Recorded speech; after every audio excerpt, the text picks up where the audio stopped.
welcome back. It's time for another video. For those of you who don't know me, my name is Haley, currently live in Sweden. From my YouTube channel, you're gonna find more about my life in Sweden, traveling videos, and daily vlogs as well. So today, I want to share with you some Swedish delicacies that you can only find here in Sweden. Without any further ado, let's get started. Okay, so when talking about Swedish delicacies, you might be thinking we're gonna say something like meatballs. Yes, of course, meatballs is a typical Swedish dish that almost every single family can cook at home. But instead of talking about meatballs, I want to talk about the lingonberry sauce, which you normally can find with meatballs. If you have been to IKEA, you might already try this one, but for me, I've never tried the fresh lingonberry in my home country. And I didn't know Swedes use it in many ways, not just with meatballs. It is just like other jam, Swedes use with pancakes, oat porridge, and a variety of dishes. But the weird thing is I never saw them using with bread. And I don't know why it is sweet as other jams, but they prefer not to spread on the bread. So during the late summertime, people are free to go to the forest and enjoy the batter baking, and they make it to jam or other dishes afterwards. Summer is coming, and I'm all ready. Number 2, open sandwich with shrimp on the top, which they normally call smörgås. The shrimp sandwich is very popular in Sweden as well as in other Nordic countries, and you can find it almost everywhere in the cafeteria, supermarket.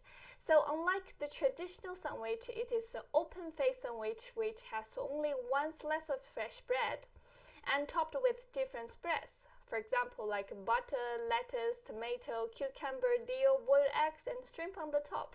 It tastes so fresh, and it keeps the original flavor of the shrimp and the veggies. And more importantly, it is very healthy. So some people prefer to use prawn or shrimp, but I love it either way. So I'm a big fan of it. Whenever I see a shrimp sandwich, I can't help buying it, and it is very easy to do at home as well. But if you come here, I strongly recommend you to give it a try. You will love it.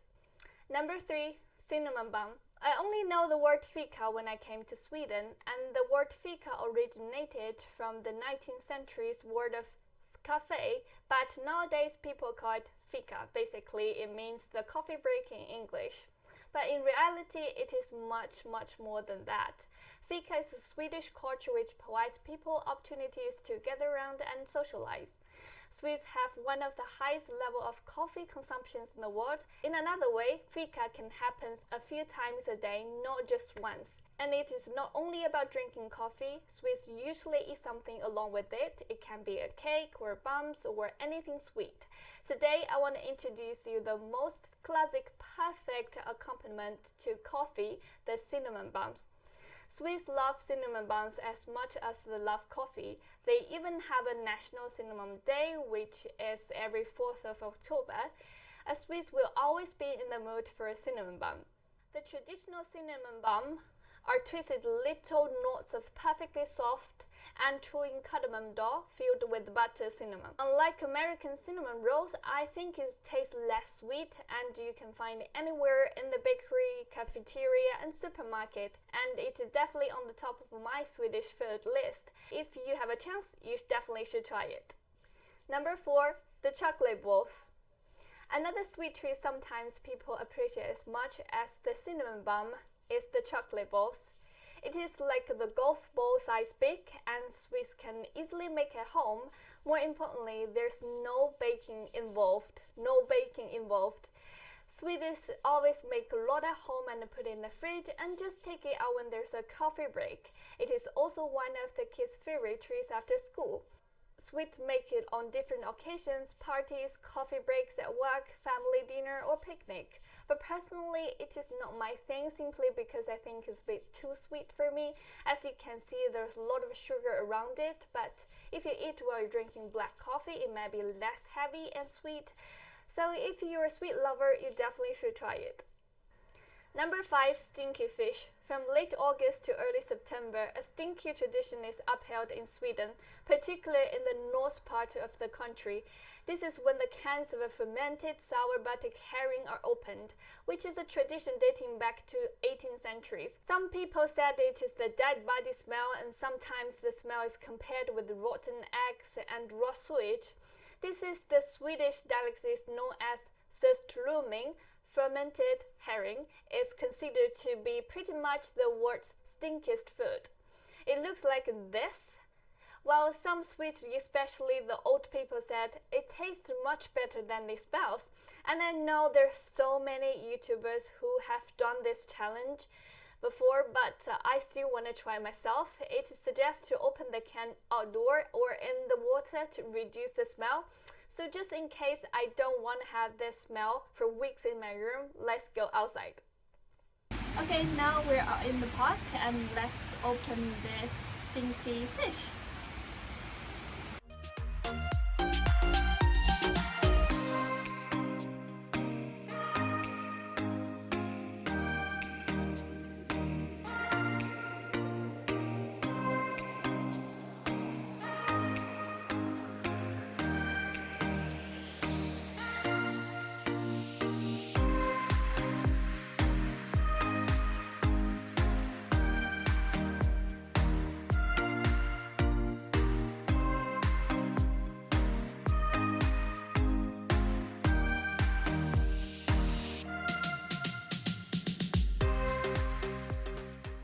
Okay, just like very salty.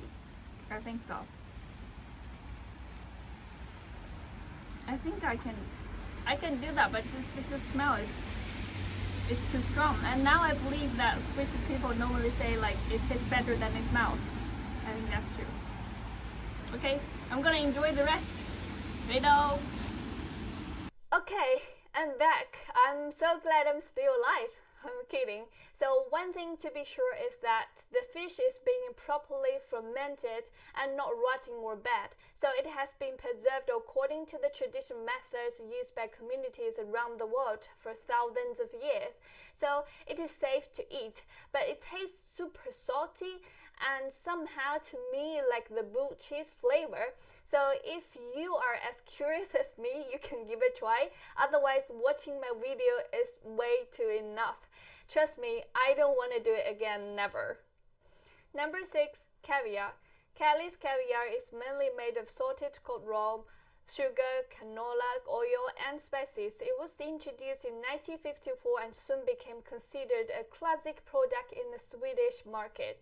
Swedes often eat with boiled eggs or spread on the bread for breakfast.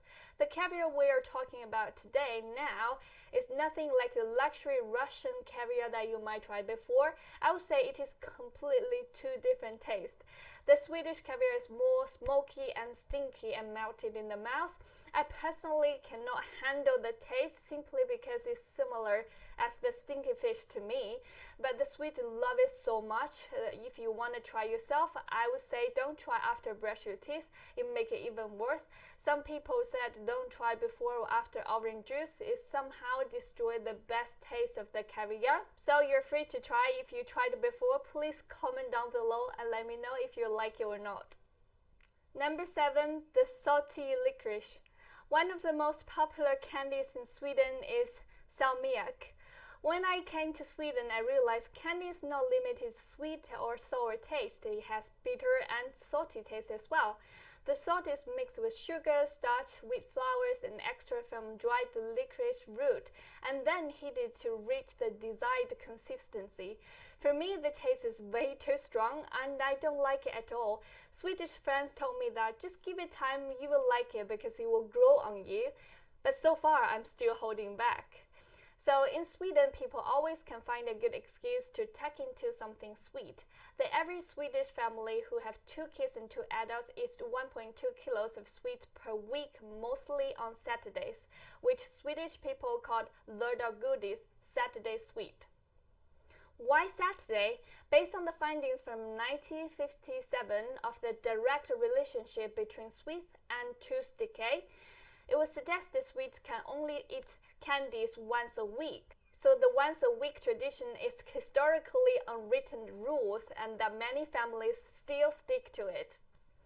Okay, that's enough for today's video, and I will continue to share more of my life in Sweden. Stay tuned and I will see you in the next video.